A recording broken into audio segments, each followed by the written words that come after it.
My Little Marriage, Mary is a Mare by MerlostheMad. The tags for the story are romance, comedy, human, slice of life. Anyway. No, not that one, damn it.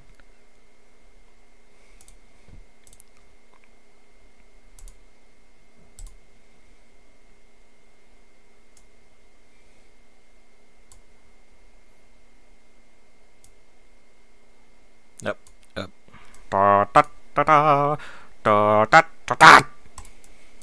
You want to read it? Zoom in.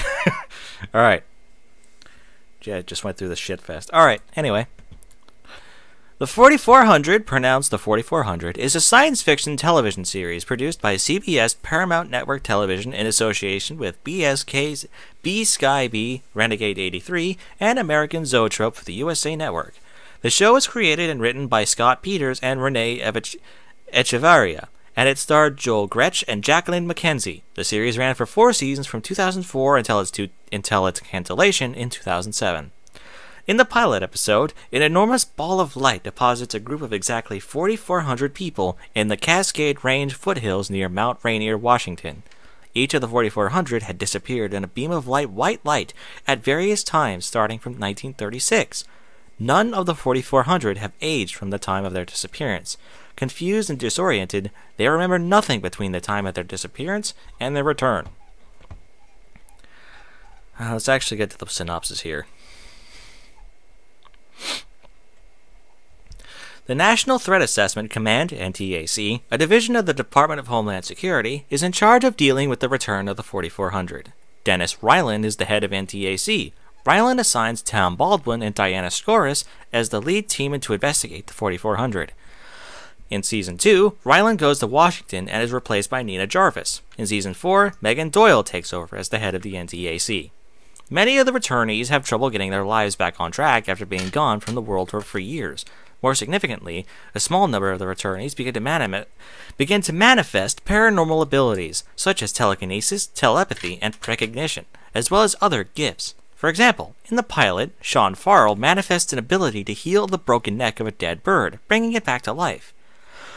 In addition, one of the 4,400, Lily Moore, has become pregnant between her disappearance and return. The first season finale, White Light, reveals that the 4,400 were abducted not by aliens, but by humans from Earth's future, that Kyle Baldwin was to be their messenger, and that they were returned to avert a catastrophe. By the second season, it is revealed that all 4,400 have a fictional neurotransmitter promising in their brains, which gives them their powers.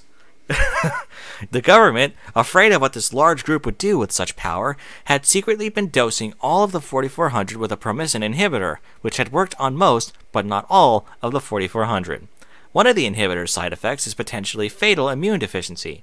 The inhibitor is ultimately removed from the 4,400 by a dose of promisin extracted by Kevin Burkhoff from the blood of the infant Isabel, who was never given the inhibitor. At the beginning of the third season, the Nova Group, a terrorist faction made up of 4,400s, emerges. Originally formed as a defensive group in the aftermath of the promisin inhibitor scandal, the Nova Group eventually carries out numerous terrorist attacks against the government and NTAC. The group is responsible for many terrorist attacks, including the assassination of the men involved with the promisin inhibitor conspiracy, the attempted assassination of Ryland, the framing of Baldwin for murder, and the driving of another person to insanity.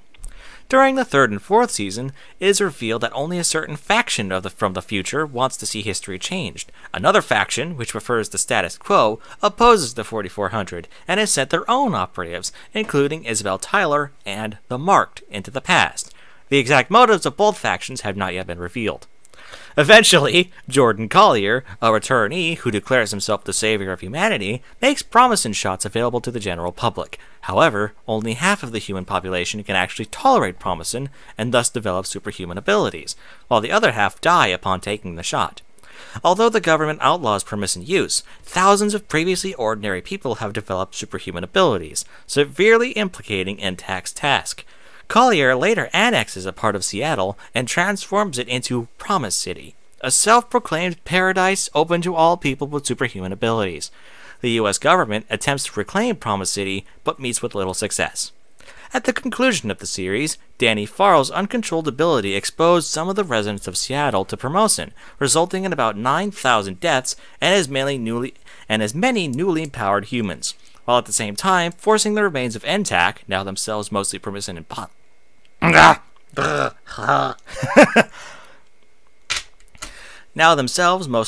positive, to ask Jordan Collier and his followers, as the only group immune to the 50% chance of death from exposure, to become the de facto government of Seattle. The series ended on a cliffhanger, with Collier pledging to build the future he had promised, while the government watches uneasily as Collier's militia remains in control of Seattle, now known as Promise City. Wow. That's stupid. That's fucking retarded. About how things in my life became beyond unbearable. The characters in the story are Princess Luna and original characters. Chapter 1. Life as Usual, with 6,393 words. Mary peeked out from under the unruly mess of her hair to look around the room. Her hands flexed tiredly from where they were, tucked underneath her pillows. Morning light just barely fell through the blinds and drapes, causing her to squint and look away with a groan. She stretched beneath the sheets, exhaling slowly, then rolled over tiredly in an attempt to get comfortable again. The room itself was warm, but not unbearably so. Mary felt her husband roll over beneath the covers beside her, the most likely source of the heat. He was similar to a bear in that sense, amongst a few other things. For one, every morning he acted as though he were just coming out of hibernation. Drowsily, Mary pushed herself up and began to let out a great yawn. It was a habit of hers to yawn every morning, and as loudly as possible. Every little bit of noise helped in the coming battle. Without looking, she began shoving her husband to wake him up. Nothing short of beating him over the head would do the trick. But she tried again anyway. Stan Morris mumbled a half-asleep complaint, while rolling defensively to face away from Mary. She ceased the hopeless fight abruptly, deciding that bigger guns would be needed today. The act elicited a groan from irritation from her, similar to her husband's. The room was quite spacious, but cluttered at the moment with various gardening magazines, quilting books, and fabrics. Not to mention several plastic tubs and containers filled with even more odds and ends. None of these had found a new spot yet in their home. They had sold and moved everything from her old house in Toronto a few months ago, rather than keep renting it out. Continuing her search of the room, she settled her sights on the picture of her family beside the bed. They had taken it earlier this year in the summer. A small smile crept onto her face as she woke up while looking at her beautiful children and husband. His red hair was close cut in the picture, though tousled and longer at the moment. Her brown-haired and freckled daughter beamed merrily at the camera. Lastly was her son. You could barely see his eyes through the forest of blackish hair he had pulled across his face. Mary sighed while looking at his depiction in the photo. Beside the photograph sat Mary's clock. She looked at the time with disdain. 7 o'clock on a Friday. Her thoughts turned the numbers over slowly in her head. Friday! It's still a weekday! The covers flew off Mary in a blur of movement. Ah! She cried out. Why hadn't the alarm gone off? Did I not set it? What's the matter with me? It wasn't like her to sleep in so late either. Her husband did enough of that for both of them. Stan, wake up! You're going to be late for work! With one hand, she grabbed the broomstick that was kept beside the bed, just for the purpose of jump-starting her husband. A slight wave of dizziness breezed past her tired mind while she readied it. Mary shook her head, likely from getting up too quickly, then raised the broom over Stan's head. She proceeded to give him a good thwack, with love. Stan's skull gave a satisfying thunk in answer, as if returning a blown kiss. Huh? I'm up, honey. I'm awake. What's wrong? He shot upright and blearily stared around the bedroom. Mary set the broom down unceremoniously in the corner. The clock didn't wake me up. You've got 20 minutes to get to the station on time, love. She gave her best distraught housewife look and set him with a glare that could scare a rock awake. The man was essentially just that, most mornings anyway. Stan rubbed an eye, oblivious to being under her sharp scrutiny, but heard what she said. Oh, shoot. Where the crepes are my pants at? Mary smirked at her drowsy dear's awakening process as he swung his legs over the bed, then switched her demeanor back and hurried out of the room. With all haste, Mary raced to the kitchen. I'm going to have to change and get a shower after everyone else so they will still have time. Her bare feet glided her past the stairs, even as she shouted loudly up them. Anna! Bobby! Get up or you'll be late for school! Don't make me come up there! The upstairs shower was broken, so they all had to share the one downstairs. She continued past the stairwell and the still working bathroom at the power walk pace to the kitchen. She opened a cupboard and began pulling out breakfast. I have to really hurry with everyone already half an hour behind. Tired thoughts struggled against the important ones, seeking to get her family in order for the day, but she fought them off and stayed focused. Bobby's gonna have to eat on the bus. Strapped for time, Mary hurriedly put together a lunch for her husband and son. She didn't have time to make and heat up a meal for Stan, though. The bag and lunch pail she carried out to the table contained a can of ravioli and cold cuts, respectively. With a few other odds and ends, she returned to the kitchen and pulled out Anna's breakfast as well. Mary set out a bowl of Lucky Charms for her daughter, then proceeded toward the bathroom. Her husband was just coming out of his own quick shower. Stan hurried in the morning for the rest of them, but today was an even quicker rush for the man. Bobby, however, who should have been next in line, was nowhere to be seen. Mary called after her husband when she didn't see him enter. Stan? Have you seen your son up and about yet? Stan was half jogging back to the room, half wrapped in a towel. Turning his head, he called back to her. I haven't, sweetheart. Not yet. Red flared across his face, and he blew out his cheeks before devolving into a string of muttered expletives. His knee had hit a doorway. Barely keeping himself from shouting, he managed to stumble back into the... Mary made a pain-guilty expression for her husband, then shrugged and let out an exasperated noise. She trudged out of the dining room and up the stairs to her 15-year-old son's room. She stepped over several loose articles of clothing on the staircase as she went. I just cleaned these yesterday, the thought came as she stepped over Bobby's idle skateboard, which had been left at the top of the stairs. Again, an army of Anna's stuffed animals were covering its rear as well, which made circumventing the obstacle all the harder. Clothes and toys everywhere. I just can't wrap my head around how they do it. Fuming, Mary pushed open the door to Bobby's room. Or at least, she would have, were it not for its unwillingness to budge. That wouldn't be a problem if she didn't already know his friends had broken the latch a month ago. She glared at the knobless obstruction of a door and pounded several times. Bobby, get up now! Both you and your father are going to be late and need to hurry it up. Mary paused briefly. Answer me, young man. The door itself was an ensemble of band posters and caution tape he'd gotten from Stan's road supplies. It almost made finding a spot to hit with her balled-up fist a challenge. She heard a grunt from inside, followed by what she was sure wasn't a curse word. The mother on a mission's fists found their way to being planted on her hips. Bobby? 1 sec. Holy hell, Mom. I'll be right down. There was more scrabbling inside this room. Robert Charles Morris, you do not take that tone or use that language with me. Ever. Do you hear? Mary thought she had heard a sigh from inside, but no answer. Bobby? Yes, Mom. All right. Just go, would you? Please? Mary tapped her foot in an earnest attempt to prepare to scold him, but sighed instead and went to get Anna. She pushed her daughter's door open slowly and entered the light cream-painted room. Her daughter lay sprawled on the bed, stuffed animals covering every possible surface. It was your typical fare, as far as being a 9-year-old's room. The corner had an interesting half-circle bench nook, however, with an old paned window offering a pleasant big view of their front lawn. Annalise, it's time to wake up, honey. Breakfast is downstairs, okay? The lightly snoring form of Mary's daughter ignored her plea and continued to remain immobile. You get this from your father. She began nudging Anna's shoulder with one hand. Come on, dear, we're all a little behind schedule today.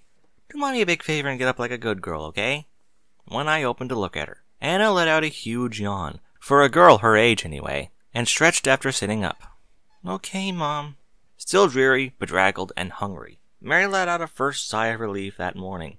She pecked a kiss on her daughter's forehead, while simultaneously thanking the stars she had at least one decently morning-minded family member. That's my girl. Breakfast is ready downstairs, too. We'll take you to school a little late today, okay? Her daughter grinned, her normal hyperactive state already beginning to show itself, then ungracefully tumbled out of bed. Mary paid the acrobatics no mind, and instead went back downstairs, yelling at Bobby's still-closed door as she passed. If you missed the bus, no hanging out for a week, Buster.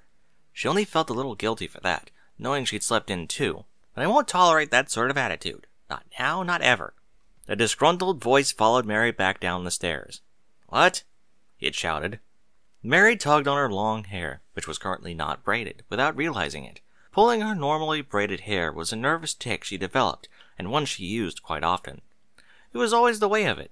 She inevitably became frustrated from any exchange with Bobby. Straightening his county sheriff's uniform, Stan walked out of his room with a slight limp and caught Mary at the bottom of the stairs. "Your lunch is on the table, love." "Your lunch is on the table, love," Mary cooed jokingly. Stan gave her a quick kiss while walking past her. "Thanks, Mar." Bedroom. The black bag that was beside the table found its way into his grasp and was shouldered quickly. Meanwhile, he also tried to grab his keys, lunch, and wallet as well, with admittedly some excess. "I'll see you after work. Love you." He was headed out the back door, even as he still juggled the various articles clumsily. Mary's memory caught just as the door closed behind him, which she quickly reopened and yelled, "Don't forget to stop and go shopping after work. The list is on the dash and we're out of everything."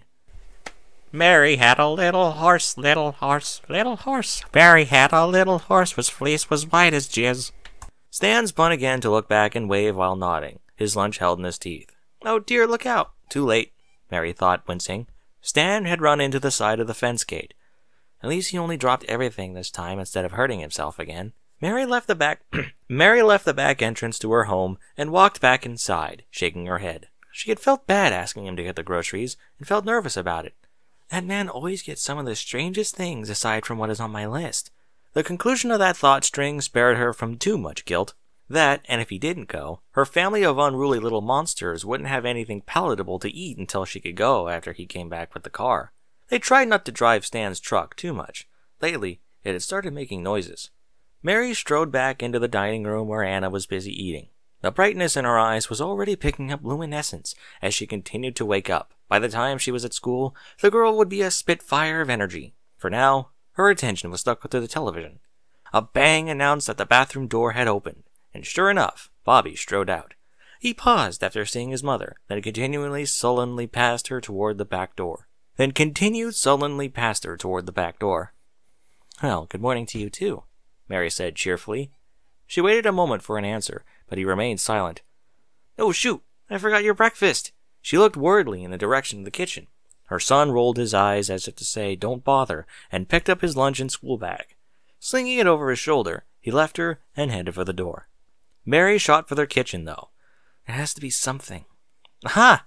She grabbed her fortuitous find from the box she'd brought from the last quilt meeting.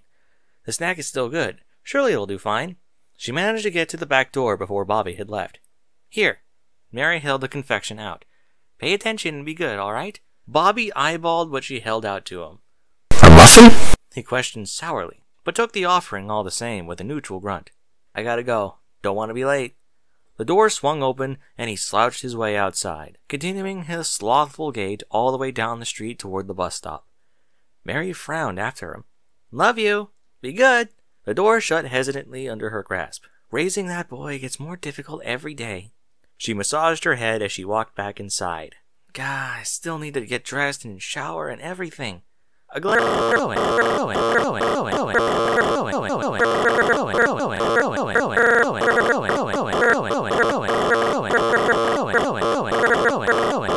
at her watch told her the time. 7:20. That's plenty of time. Mary had been forced to forego a shower. Somehow, the water had conveniently stopped working after Bobby had gone. She braked and came to a stop at the intersection that would take her to the nearby elementary school. It was late September, and school was still in its early phases of the year. Besides her in the truck, Annalise bounced, watching the sparse rural countryside pass them by. "So, Anna, do you know what you'll be learning about today?" The light turned green, and Mary shifted the truck into second gear. It growled forward across the road, gaining speed weakly. The vehicle burped after they made cruising speed, then elicited a strange clunking noise and rattled. The mother looked down worriedly at the stick shift as she drove on, then shifted her attention back to her daughter. Anna, meanwhile, tried to look like she hadn't heard anything from her and paid close attention to the window. "Anna?" Mary prodded. "No, I don't know." Anna twiddled her thumbs, as if to try and dodge the question. "Oh? Well, what have you been learning lately, sweetie?" Mary spared the girl a glance from driving to get her attention. When no answer came from her preoccupied daughter once again, she continued. "Anna, you have been paying attention in school, haven't you?" Trees from the thinning West Coast forest gave way to the flat of a field used by the school, and then the parking lot. This all gave way to the school, which came into view from around the bend. Silence continued to reign in the old pickup truck as they approached. Anna, it's very important you pay close attention in school, okay? If you ever need help with anything, be sure to ask the teacher or myself when you're home." The truck came to a stop in a spot close to the side door of the school, creaking as it did. "Annalise?" Mary asked again. Her daughter kept staring out of the truck's window. After a moment, Anna answered Mary. "Yeah, Mom, I know." With the curt reply finished, both girls sighed as one. Mary turned and smirked down at her daughter in response to the jinx, but Anna hadn't noticed. She frowned and made to comfortingly stroke her daughter's hair, but stopped, deciding instead to just keep her hands on the steering wheel. Anna always sounds so mature despite the pretense of her silly personality, which she obviously gets from Herbert. Combined with how serious her very young daughter could get, it made talking to her really difficult for Mary. Mary peered out across the field outside the edge of the parking lot. The flowers waved in the wind there. The wild flowers around these parts were wonderful, even as the year turned slowly into autumn. A distant smile curved her mouth as she became more distracted,